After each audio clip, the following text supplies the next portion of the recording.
people believe, oh, I'm instantly in front of my audience, I'm instantly going to sell. And unfortunately, that's just not the way it works for everybody. But do you think like so any business needs a face? What exactly would be your suggestion to business owners? How much they should be patient with these strategies? The algorithm may put you top of the feed, but if you are so generic and so simple and so boring that there's no personality behind it, and people don't engage with that content, it's not going to be pushed future forward.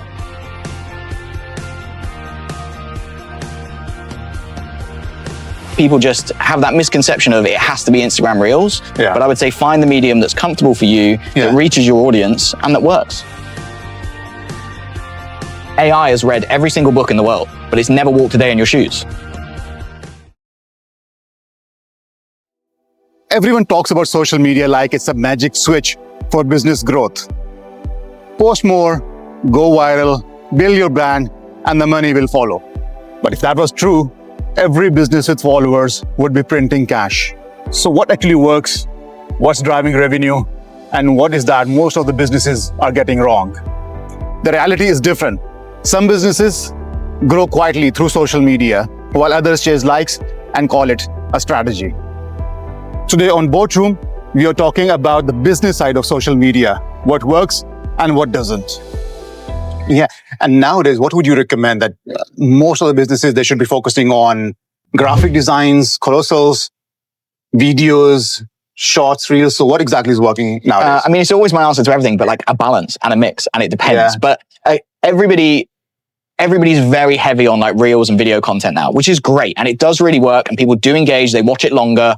And again, the Instagram algorithms now don't necessarily look at how many likes and comments things have got. They look at the view time, they look at how many times it's sent in the DMs. And if you ever want anything from Instagram, I would recommend following the actual founder of Instagram on Instagram, because he always gives away information about how the algorithm works and how you can operate around it and things like that. But again, it means that people are lapsing on posting carousels and static images. So we're now seeing static images, in particular in the ad side of things, are performing very, very well. I think because there's fatigue of reels and video content, that actually when someone sees a static ad that they can read a little bit about, they can see something on there, it's a little bit different. It's that pattern interrupt, right? When you're scrolling, and there's just reels, you see something static, it's just a little bit different, which people just stop for an extra second. So again, I had a good balance between them. There's no perfect amount. There's no like 30-30-30 split. It's just every now and again, sprinkle in a little bit of something different and see what works. And again, we've been doing social media, well, like I say, for myself, for like 15 plus years. I still don't know what works because the algorithm changes every day. The audience changes every day. We could wake up tomorrow and Instagram could have completely changed how their algorithm works, and we have to adapt to that. So never just rest on your laurels of, oh, this works for us, we'll continue. Continually experiment and test. That's the only way to do it. Perfect. So wonderful conversation, Ben, so far. One of the things, that was kind of a very interesting incident. Like one of the companies, they want to create videos for their company, and they're taking those videos with the mobile, but they're not spending on microphones. I don't get that, right? I don't get that, because you see, what exactly you have to do? If you want results, you have to spend something and then you see results. I mean, do you get these kind of instances? Like people, they're coming to you, we want our social media, we want our company to be everywhere, but we don't want to spend more. 100%. Like, I mean, in terms of equipment, I do again think it's, for a lot of people, it's an excuse of money. Like, oh, I can't afford to spend the money on equipment. You can start quite basic, but I would say at least invest in like decent microphones and things where you can actually make sure you're here and you're presented well. Because again, it's especially from a business perspective, it's a perception you're putting out to your audience. And if you're putting out content that doesn't look high quality, what does that say about your service? So I would say that's a good argument for, well, I'm going to invest just a few $100 dirham. I think you can get a good market caliber as well, like how much serious you are in selling your business. Exactly. But then at the same time, then the bigger point is people come to us and go, like I say, I want to match. I've seen what Nike are doing. They're doing some great stuff. Can we do that? But my budget is 500 dirham. So it's like, well, hang on, there's different ends of the spectrum here. It's like, we can try and do as much as possible, but I don't think we're going to replicate Nike's marketing campaign for 500 dirham. So again, buy one pair of shoes. Exactly. So again, it's a perception thing. It's an understanding of how this works. And as I said right at the start, right, the misconception of it's easy, it's cheap, anybody can do it. Yes, they can. And I would recommend that's a great place to start. But once you get serious at it, it's just like any other marketing channel. It's going to cost money. If you want to buy a billboard down Sheikh Zayed Road, you know you've got to spend money to do that. And social media should be viewed the same. Maybe not in the same price bracket as a billboard, but it should be viewed. That's going to bring in results. Invest. Exactly. Yeah. If I give you, that's hypothetical. Okay. All right.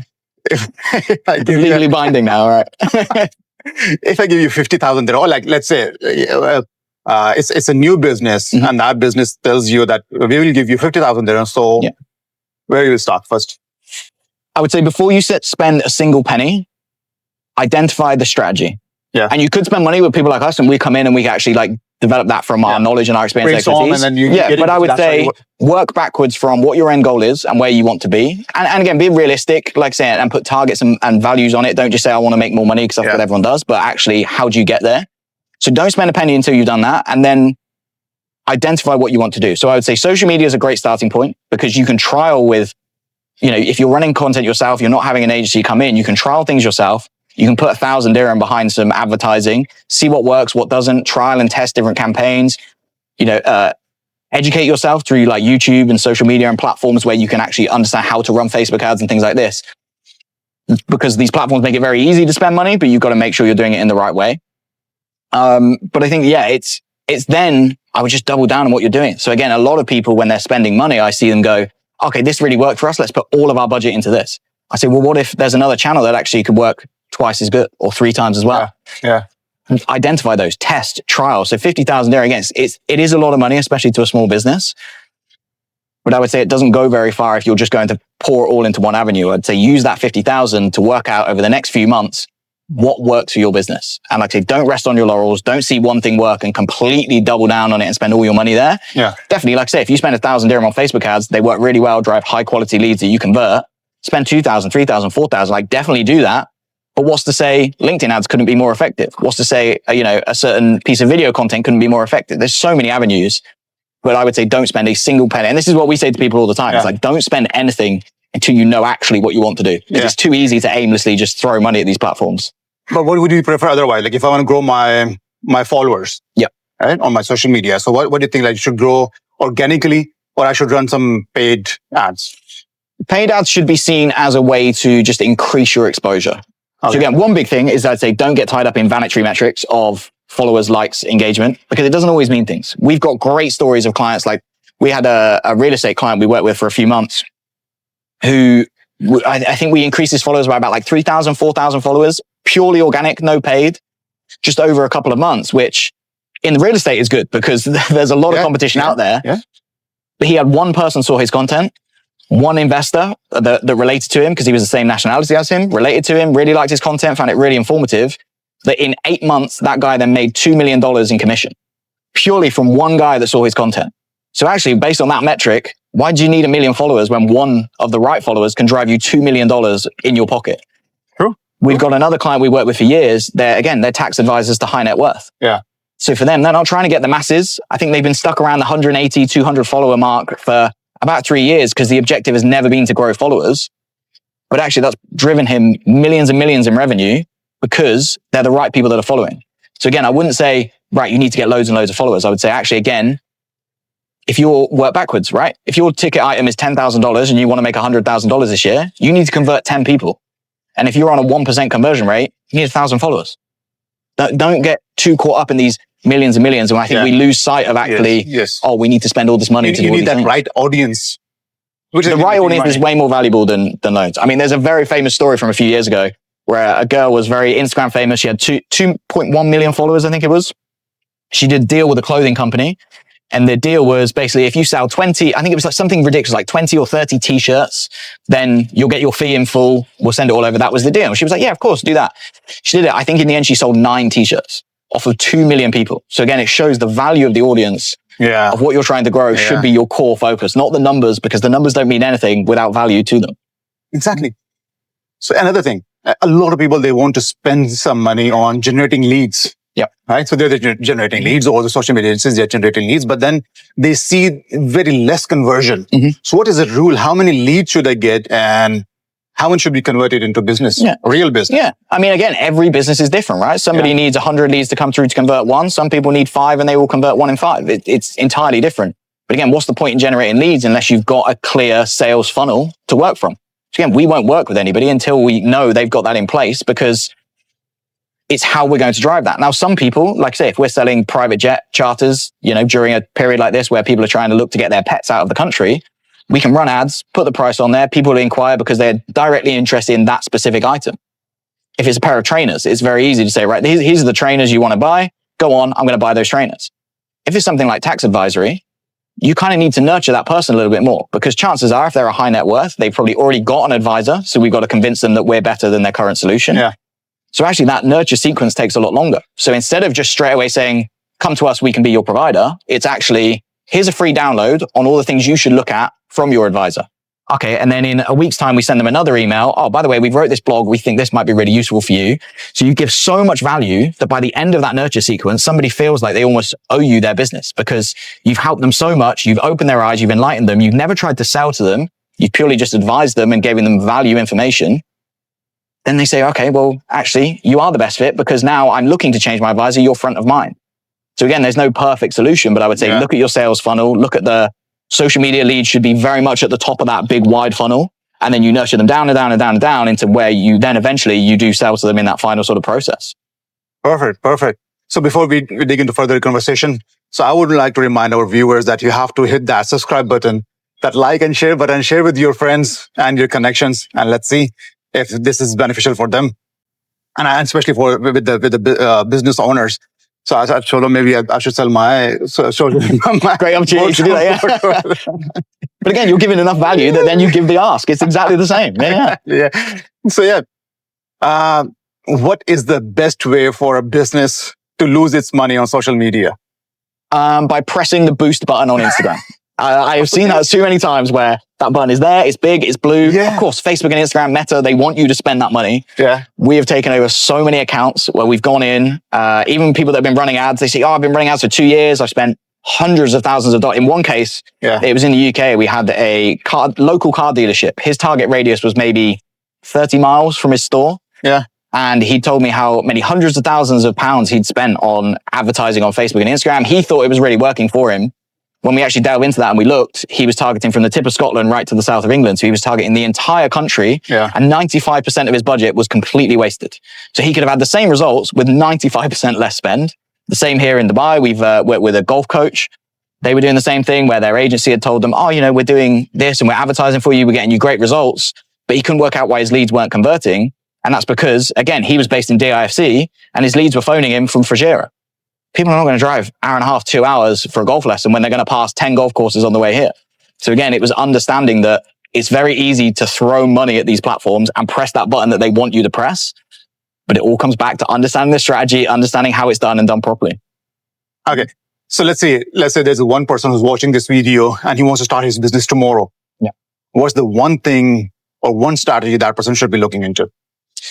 I would start with, if it's social media related, I would start with saying, tell your story and definitely say what you know that the industry don't. And not necessarily that the industry don't or that your audience don't, and that provide that more value. Yeah. So again, if I would say, if you're going to start up a new accountancy firm tomorrow, look at the other accountancy firms because I almost guarantee they're doing the same content.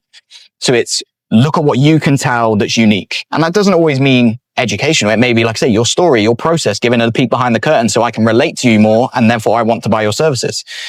That's the easiest way to start on social media.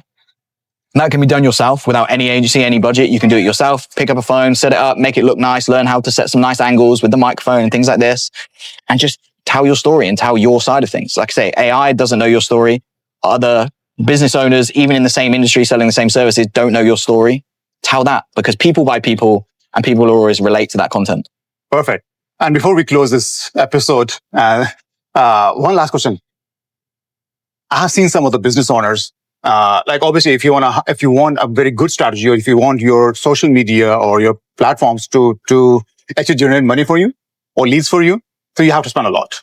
Obviously you have to spend something on or whatever strategy works for you. But then I met some of the business owners and they said, oh, we have in-house social media team. And then I asked them, like, how many people do you have in that team? And they said, just one person. And mine is like, one person is a team? And what is that person is doing for you? So graphic designs and everything that person is doing. Well, what's your take on that? I mean, it's tricky. Definitely like an internal social media person can be very beneficial. But again, I think business owners should educate themselves on what skill set is required. Because like I say, running a social media account requires, first off, just general marketing and social media strategy knowledge and understanding of how these platforms work and how marketing as a whole works. That's almost 2 roles in one. There's then the graphic design skills to be producing static content, infographics, thumbnails for the reels. There's then videography. So again, it's not just how to hold the camera, but there's the videography skill, there's the editing skill, there's the animation skill, there's then photography. I mean, you could list probably 15 different sub roles that fit within that social media role. And again, it can definitely benefit because when you've got somebody on site that can act quickly, and if you can find this sort of jack of all trades that works really, really well. But I've seen it too many times where it's like they're expecting so much from an internal marketing person that... This is one person. Yeah. That should be a superhuman. Exactly. That knows everything. That knows graphic designing, video editing, SEO, web development, each and everything, strategies, content writing. So you need different people. 100%, right? Yeah. Even myself, I think that I'm doing good on my social media platform, like personal platforms, and most of the content, I create my content. But it's like I'm always observing things. I'm always thinking about different kind of ideas. What exactly is going to put more interest into that content or my post, and why should they should be attracted to my post. So I think about different angles, but still when it comes to graphic designing or video editing, I cannot do these kind of things, right? So I can be expert. Otherwise, I say that now, being a finance professional, I can be good in auditing, or I can be good in accounting, or I can be good in taxation, but I cannot be good in each and everything now because we have got so many dimensions now that it will be rare that you are good at each and everything. Yeah. But that's not possible. Humanly, that's not possible. No. And it's tricky. And that's where I say, like, when agencies like us can come in, obviously I'm biased, right? I have a big bias towards why I think you should use agencies. But effectively with us, you can pay the equivalent of one salary and you have a whole team on hand that can support you. So I think once you get to that level, and I know not everyone's there. Get that. Yeah. Then get that. Yeah. Yeah. But like I say, once you get to that level, I do think it's a worthwhile expense before you can start bringing all these specialists in. And I would recommend maybe having a marketing, people call it a marketing manager. I'd say it's more like a marketing coordinator internally, where if you're a small to medium-sized business, it's probably effective to have a marketing coordinator that can bring all these teams together. But like I say, if you need web development, you need SEO, you need social media, you need traditional print media, you need graphic design, you cannot have that in one person. They wouldn't have the time, even if they had the whole skill set, they wouldn't have the time to produce what is required. But equally, like I say, I think somebody internally that has control of the brand that then can bring all these teams in, make sure they're all synced up and we're all working together. That's where we've seen it be most effective and the most effective businesses, because you've still got that one central point, that one person internally we can refer to where the business owner, the CEO is too busy to sit down with us for a couple of hours a month. But actually that marketing coordinator can bring that all together and then we can go off and execute. That's what we feel works the most effective, really. Yeah.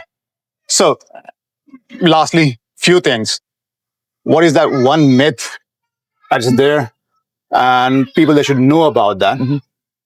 What's the first strategy most of the business owners they should do, and any message for the people, like how they can make social media work? Yeah, so one myth is that it's easy. Stop believing it's easy. It's not. It requires a lot of time and effort. I'm not saying that to validate us. I'm saying go away, try and post on your social media consistently. I say consistency is key. That matters a lot. Exactly. 100%. Consistency matters a lot. Consistency over the quality of the content, I would say. Like if there's one thing I would focus on, it's consistently posting. And that doesn't need to be a lot. It can sometimes be 2-3 times a week, can put you ahead of 95% of your competition because other people aren't doing it. We're a marketing agency. We don't do it ourselves. We're terrible for our own stuff, right? So I would say, the biggest myth is that it's easy. One piece of advice would be consistency and, like I say, telling your story. And over everything, if you can think of one phrase and one word for every piece of content you put out, it's value. It's what value does this bring?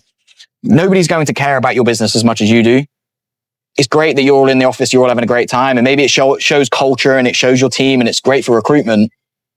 But actually, what's that bringing to your audience? So show value. And that's what I say. If you're an accountant and you're trying to target business owners, directly talk to those business owners on social media and say, what do you need to know about a certain topic? Or what is some piece of information you wouldn't be aware of that is valuable to them? I'm not going to follow an accountant on social media because it's a typically historically boring industry. But actually, if there's value to me to learn, great. I absolutely will. You'll follow them. You'll follow them. Obviously, that's what I said, that if you're giving any kind of information and you know that you're getting the updates, what are the changes happening in finance, in taxation? So obviously you want to follow that page, and you know that you should be only following that page because they are the ones who are getting you all of that news immediately. Exactly. And that's what most of the business owners they need. They want to make decisions instantly. So they can save a lot of money. Exactly. And business, like platforms are so busy and individuals are so busy now just with their day-to-day life. Yeah. But also when you come onto social media, and again, this is where traditionally in marketing, your competition was your direct competition, right? If you're a marketing agency, my competition was all the other marketing agencies. But now my competition is Netflix because I'm competing for attention. I'm not just competing for their service and their industry. So now, again, if I'm asking people to watch my content on social media, it's because there's a break in the football on the TV. So they're picking up their phone. They're not watching the adverts on the TV. They're now watching their phone. Yeah. But their attention is going to go straight back to the TV. So my idea is I've got to grab their attention, hook them in, show them enough value that they can replace whatever spare time they've got with watching my content. So yeah, it's a huge challenge. But again, if you're valuable, you provide consistent value, then people win. Perfect. Thank you so much, man. Thank you so much for coming. So much. It's a really pleasure. Really enjoyed it. Thank you so much. Good luck. Thank you so much for watching this episode. And again, if you like this episode, so go and hit that subscribe button, like and share. Thank you so much for watching. Hopefully, we'll be seeing you in the next episode with another interesting guest.